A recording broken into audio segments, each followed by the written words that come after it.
He could have called 10,000 angels to destroy the world and set him free.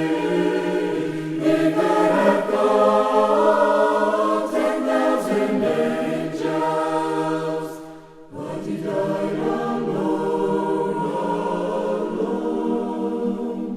for you and me. They bound the hands of Jesus in the garden where he prayed. They led him through the streets in shame. They spat upon the Savior, so pure and free from sin. They said, "Crucify him, he's to blame."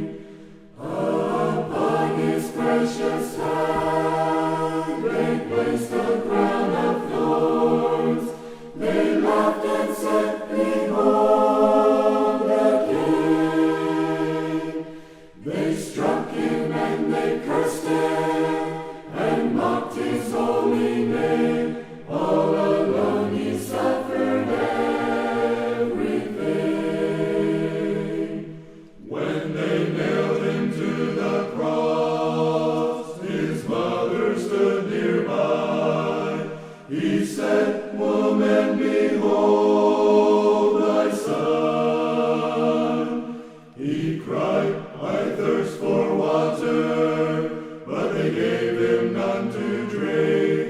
Then the sinful work of man was done.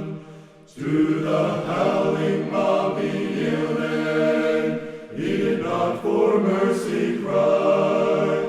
The cross of shame he took.